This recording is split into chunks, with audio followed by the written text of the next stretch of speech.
Black Magic 101. What is it?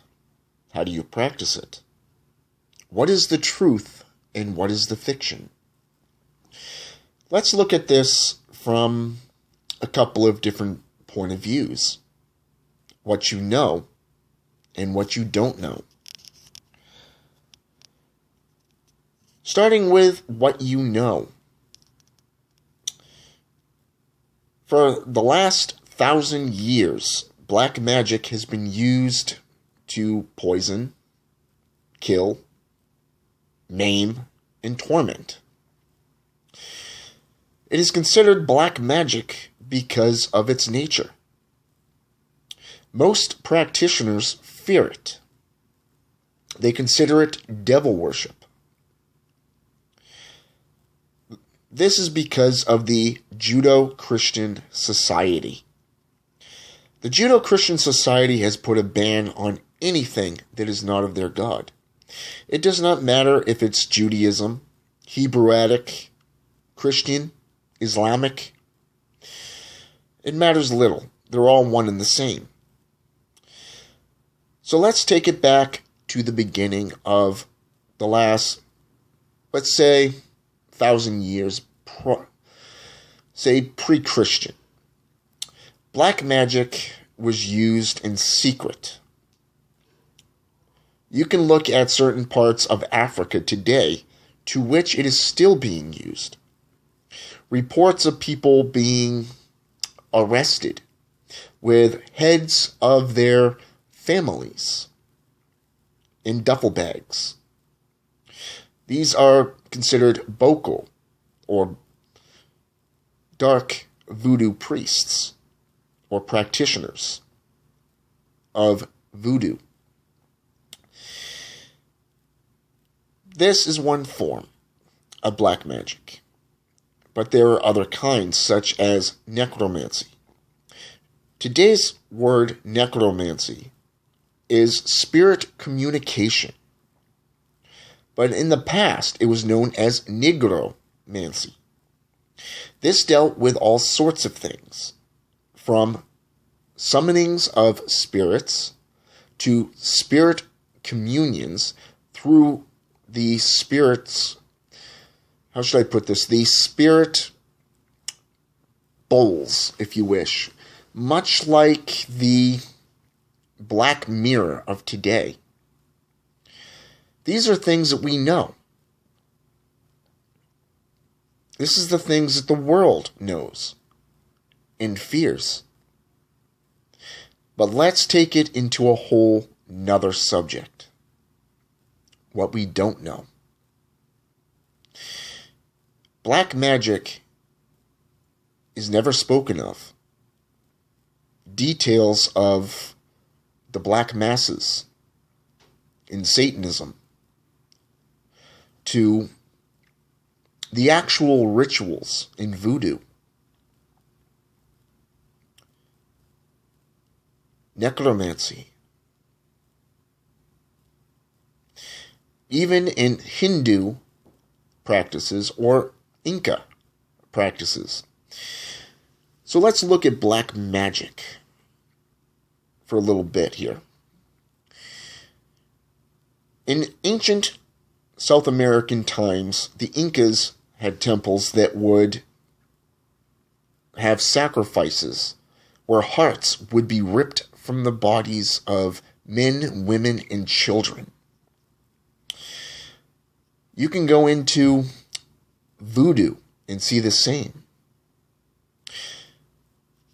You go into the African traditions of voodoo. You can go into the Haitian, Jamaican, the Santa La Morte practices. Every one of them has sacrifices that you're told about through media, through the Christian church, through the belief system of the common witch, who claims to be a white light witch practitioner. So let me introduce a well-known practitioner by the name of Aleister Crowley.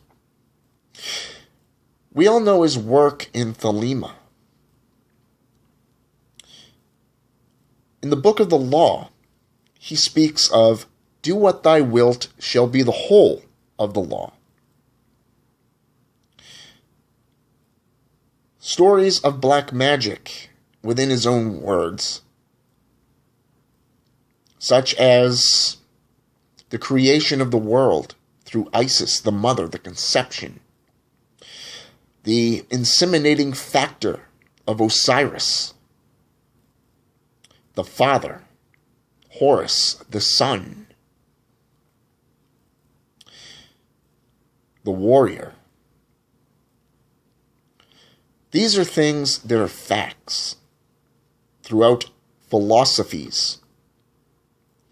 But let's dig deeper.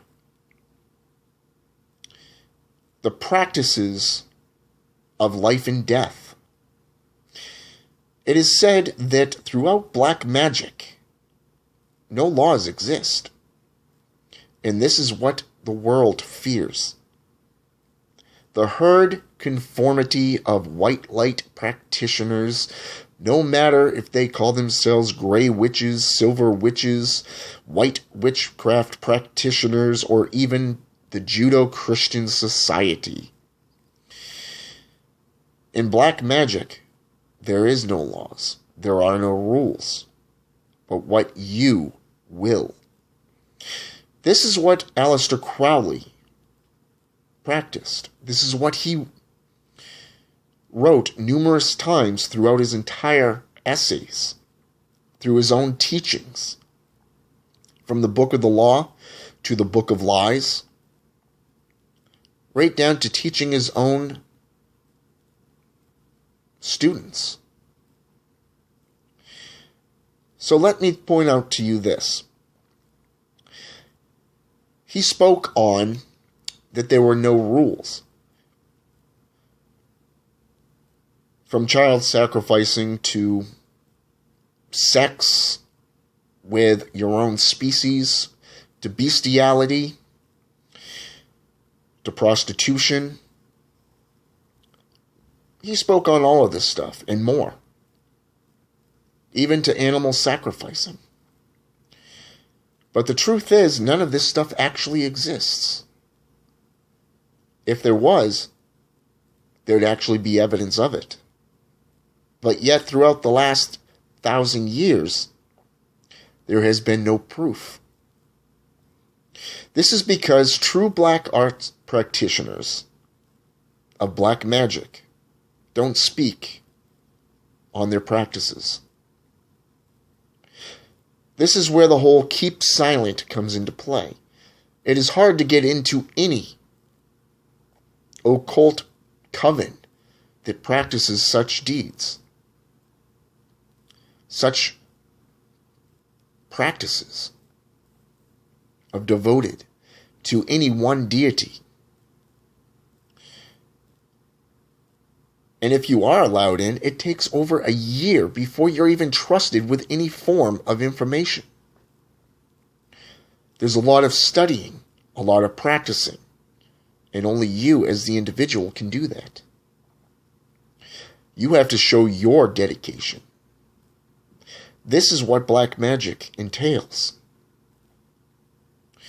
There's always one that is considered a priest or priestess. They're made up of equal members. Normally a priest or a priestess would be the factor that balances out the quota. Peter Henning spoke on black magic quite often. Constantinos spoke of nocturnal witchcraft. Christian Day spoke of the witch's Book of the Dead, which is mostly necromancy from an old age. Hans Holzer, spoke on the differences between sorcerers, from warlocks, witches, wizards, sorcerers, and a whole bunch more, including practices. They can be adapted into various means. But the one thing is for sure, there are very many different types of black magic, from Satanism, witchcraft, voodoo, Hinduism, Inca. Even Native Americans have shamans, medicine men. The Druids had their own form, in the form of dark oaks. So with that said, this is part 1 of Black Magic 101. So if you want to learn black magic applied to the masters of darkness, for that and that alone is your only hope. But if you do, trust me, leave behind your fears and your doubts. Because if you don't, you will be consumed. Have fun and enjoy.